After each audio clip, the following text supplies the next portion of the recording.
Satu, dua, tiga. Assalamualaikum warahmatullahi wabarakatuh. Di sini saya akan menjelaskan pembagian perkembangan ilmu fikih yang menurut buku Kahari Tasrid, yaitu diktat kuliah yang dipelajari di Universitas Al-Azhar.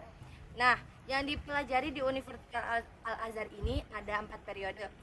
Yang pertama periode tasis. Tasis ini secara bahasa peletakan pondasi. Sedangkan secara istilah tasis ini periode masanya Nabi Muhammad SAW dan turunnya Al-Quran dan adanya hadis. Kemudian di periode kedua yaitu periode ijtihad. Periode ijtihad ini muncul imam-imam besar dari empat mazhab, yaitu Imam Hambali, Imam Maliki, Imam Syafi'i, dan Imam Hanafi. Kemudian pada masa ini ulama-ulama banyak yang menulis kitab-kitab yang panjang, bisa dibilang juga secara detail, seperti Al-Um, Al-Muwatta itu. Terus di periode ketiga yaitu periode jumud. Secara bahasa jumud itu stagnat atau tidak berkembang. Kenapa bisa dinamakan jumud? Karena di zaman ini tidak ada mazhab baru karena mengikuti mazhab yang sudah ada sebelumnya.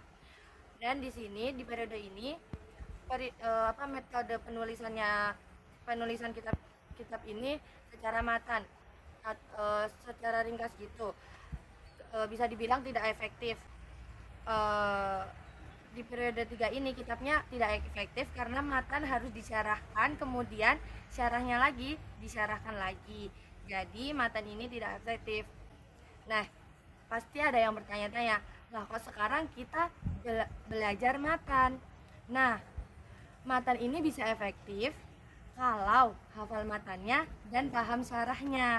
Nah, apa yang saya lakukan di depan ini adalah menjelaskan syarahnya yang matannya sudah saya hafalkan. Namun sebelum saya menjelaskan syarah matan yang sudah saya hafal tadi, saya akan menjelaskan periode keempat dulu, yaitu periode hadir. Periode yang keempat ini atau hadir ini, metode penulisannya seperti periode yang kedua, yaitu kitab yang panjang dan secara detail. Oke, lanjut ke menjelaskan bahwa kitab Aqidatul Awam ini adalah bentuk kitab matan, yang dalam artinya isinya ringkas-ringkas yang berbentuk syair namun padat. Nah, Aqidatul Awam secara bahasa yaitu akidah untuk orang awal, dan awam itu bisa diartikan seperti saya yang ilmunya belum kuat gitu.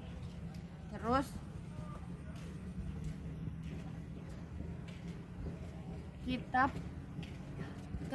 kitab Aqidatul Awam ini ditulis oleh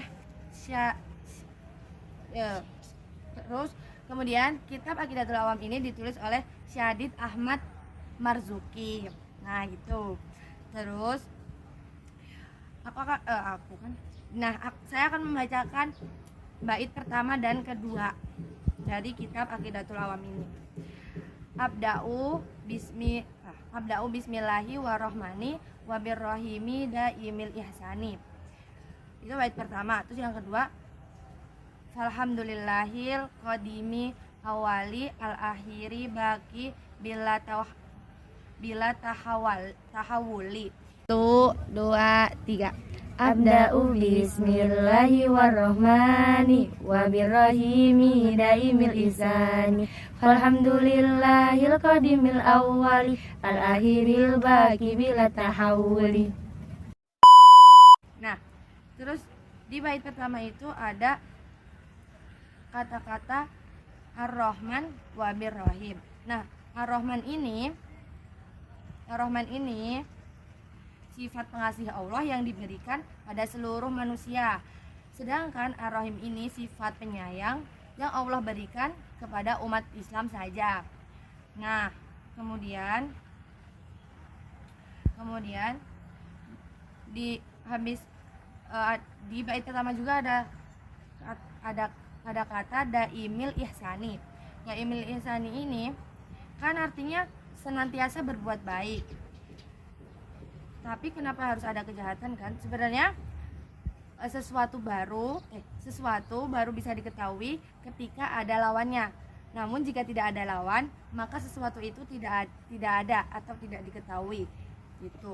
Terus jika ada yang bertanya kenapa harus ada kejahatan?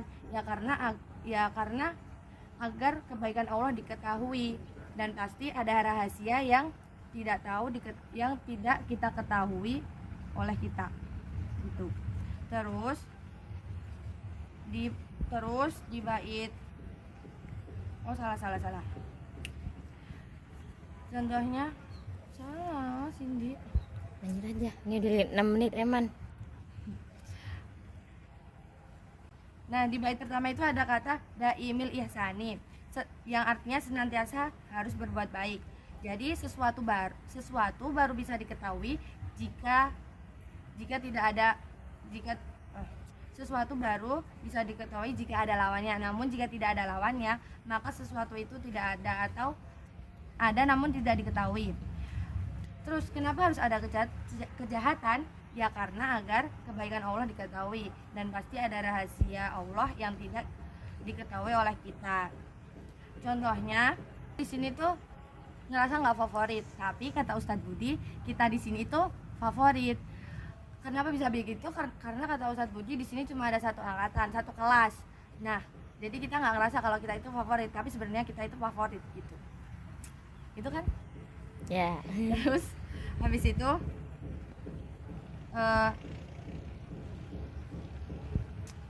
nah, di bait kedua ini ada kata awal dan akhir. Nah, di bait kedua ini masih berhubungan dengan satu kata, yaitu waktu. Jadi sebenarnya pilihan kata awal dan akhir ini kurang tepat, karena awal dan akhir ini masih terikat waktu, sementara Allah berada di luar waktu, karena Allah lah yang menciptakan waktu itu. Karena tidak ada bahasa lain untuk sesuatu di luar waktu, maka dipilihlah awal dan akhir supaya kita semua mudah memahaminya gitu. Sekian penjelasan dari aku. Bila ada kurangnya mohon maaf. Wassalamualaikum warahmatullahi wabarakatuh.